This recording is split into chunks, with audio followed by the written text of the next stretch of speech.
All right, here we have a 2017 Aspen Trail 1600 RB. Up front, you have your tongue jack to raise it up and down. You have your chains and your 7-way for your lights and brakes. Then here, that is a breakaway, so that's like an emergency brake. For some reason, if your trailer came off and the chains failed, that would pull out and it would lock up your brakes, so your trailer's not going behind you. Then you have your propane tank. All you have to do is just turn this on, just like a gas grill.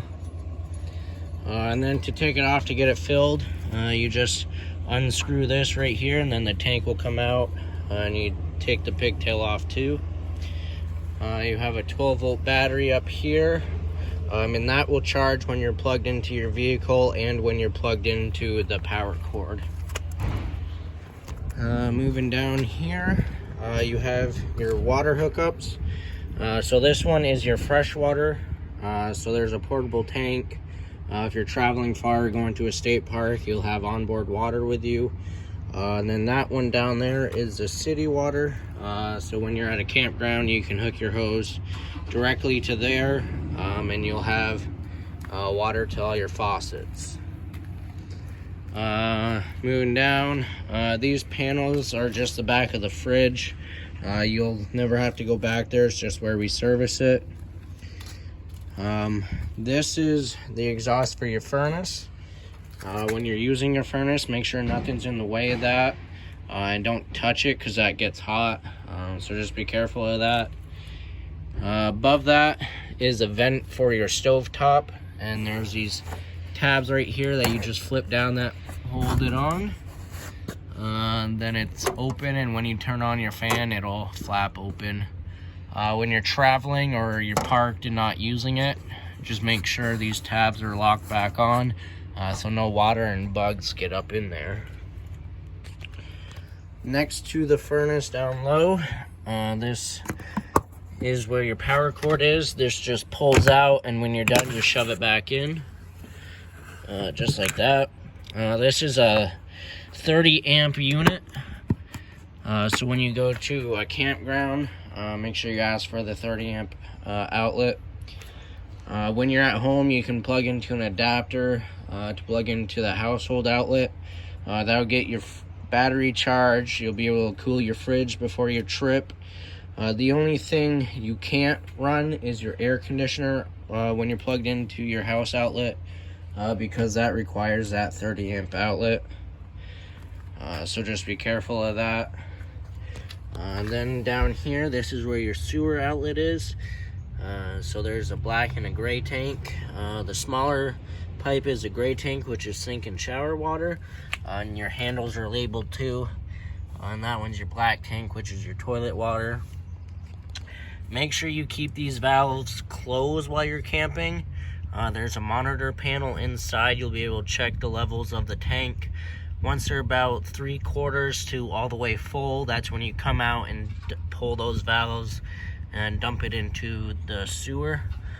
This cap just unscrews like that, and then you hook up the sewer hose to it, and then the other end goes down into the sewer drain at the campground or dump site. Usually you'll pull a black tank first. Once that's drained out and empty, you close it, then open the gray tank, and it'll just flush out that hose for you, so it's not a mess and stinking. Back here, your bumper, there's caps on the end. They just pull out, and you can store your sewer hose in there. That way it's always outside, and you don't have to bring it inside. And then on the back, on each side, there's stabilizer jacks. So when you get your camper leveled, you put blocks on their tires for side-to-side leveling. Then use the front jack for front-to-back leveling. Once you're unhooked and all leveled, then you can crank these stabilizer jacks down until they hit the ground, or if you have blocks under it, then give it 1/2 to 3/4 of a turn just to put a little pressure on it. You don't want to try and lift up the camper with them, or else they will bend. Your spare tires back here. Your steps right here, all you have to do is just grab right here and pull it out. And then going in, you just pick up on it and push it in. You have a water heater right here. And this is gas only, and you have to come out and light it. So to light it, you'll turn this knob to pilot right there until you can press down this red knob. Then you'll need a grill lighter and light it right here. This is the pilot.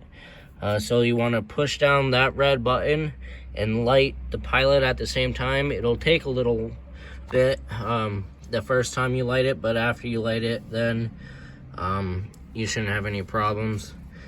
So once that's lit, keep holding this for 10 to 15 seconds just to get the thermocoupler warmed, which is this rod right above it. That's just letting the system know there's a flame, so the gas valve can stay open. Then once that is lit and staying lit, when you let off the button, then you can turn it to on, and then the main burner will light up. You have your water temperature control right here, so you can have cool, that's as cold as it can get, and then you have warm, and then you have hot. You can go in between whatever temperature you want it at, but if you leave it at hot, it'll be as hot as it can, and it won't have to keep lighting itself or keep turning on to warm it up as much. You have outside outlets right here. You have an outside light right here with a switch. You just click it on. Then you have a compartment right here, and there's a little tab right here that opens up that'll hold the door open for you. And then you have your storage up here. This crank right here, that's for the rear stabilizer jacks, and then this pole is for the awning. To open the awning, you have these straps, Velcro on each arm. You just unvelcro it and unwrap it on each arm. Then you have the lever up here. You'll push the lever. Come on. There. You'll push the lever. I don't know if you can read it, but it says open and close. So you push the lever to open. Then you come to the strap, put the rod in it. And then you'll be able to pull it open. I'm not going to be able to open it, but you'll pull it all the way open, and then once it's open, on the arms there's this knob here. You'll loosen it, and then just pull the bottom of it all the way to the top when it's out. That's just for stabilizing the awning, so if it's windy a little bit, it's not gonna flop all around. Once those are all the way up there and locked in, you'll tighten that knob, and then you have a lever here on each side to raise the awning up, so you can open the door and you can adjust the pitch if it's sprinkling out a little bit. But if it's really raining, like a downpour, you want to put your awning in, that way the water doesn't pool up top and stretch it out and rip it off possibly. And if it's really windy, you'll want to bring it in too, because pretty much it's just a giant kite. So if it catches wind, it'll take off and rip it off possibly. So just want to be careful of that. And when you're rolling it in, you'll unhook the rod right here from the top, bring it down, then you'll lower the awning, and then you'll take your rod, put it in the strap, pull on it a little bit, and then flip the lever to close, and then you'll just slowly roll it in. It's spring loaded, so you don't want to let go of it, because it'll snap back at the camper and could damage something if you just let go of it. So slowly bring it in. Now we'll move inside. So inside you have a little cabinet space right here. You have TV hookup there. This little button right here. Let's see. So with it pushed in, it's on. So that's a booster for the satellite on the roof. That's for like local channels, PBS and stuff like that. And then if you're at a campground or if you're at home, make sure that is pushed so it's off. If you're hooked up to the cable at the campground, because if that's pushed on, it'll mess with the signal. Your thermostat's right here. This is for your furnace only. So this one, lever up top is your on-off switch. Right now it's off. Flip it to the right, and that's on. Then your temperature control lever is down here. On that knob right there. If you line it up with the numbers up top, that's what temperature it's setting it to. It would be nice if they had the numbers down here, but they don't. But you can just eyeball it to what temperature you want, and then also you can see the red tells you what the actual temperature is. And if you're not using it or storing it for the winter, make sure you flip it to off until it clicks. That means it's all the way off. In the winter, it gets colder than 50 degrees, and that's what this goes down to. So it'll keep trying to light itself if that's left on. Behind this door is your bathroom. So you have your toilet and your shower. Your toilet, you have a foot lever down here to flush it. If you press it a little bit, it'll add water. If you press it all the way, it'll flush it. Then you have a vent up here. And you kind of get open and close. And then your shower, just hot and cold water. And it has a nice little skylight, so it lets natural light inside. More cabinet space. Right here's the little couch, dinette area. Behind this cabinet is a table, and that's strapped in.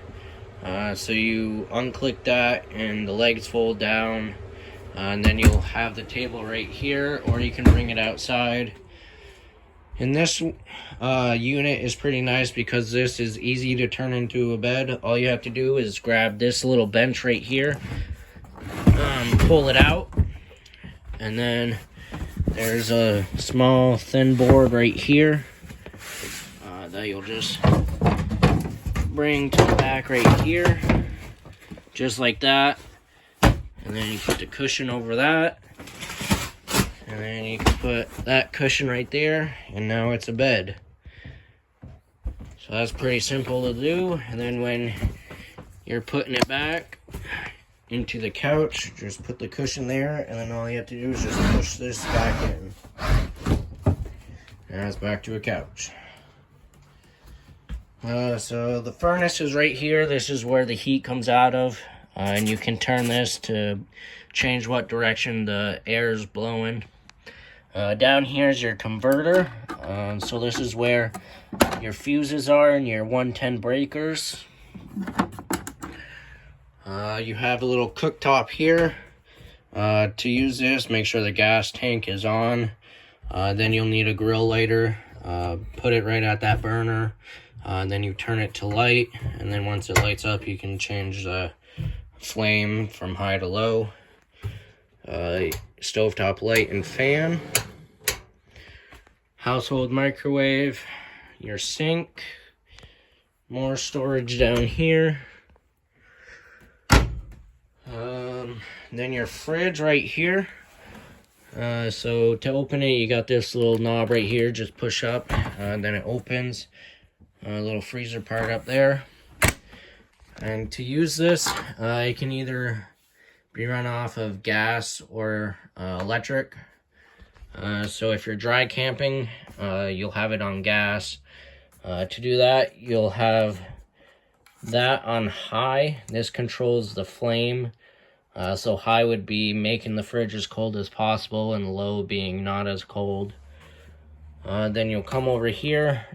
This is the mode selector, so you'll turn the mode to the flame, which is gas. And then to light it, you push this in while it's on high, hold it, and then you just hit this button right here, which is the sparker, until you see this red line going over to the green side. You'll be continuing to hold this button down until it's all the way over to the green, and then hold it for another 10 seconds, and then let off of it. And to make sure that the flame is on, you'll go to the back side of it that I showed you a few minutes ago, and that panel, there's twist tabs on it. You'll twist it off, and there's a little hole you can see where the flame is. I'll actually go show you that real quick. Come around here.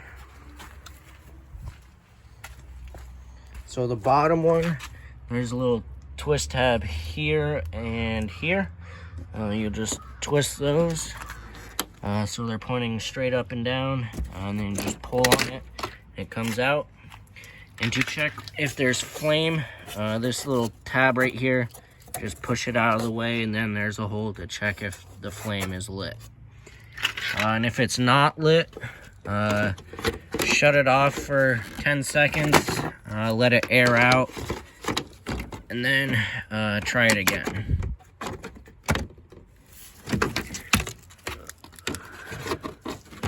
There. Okay, move it back inside.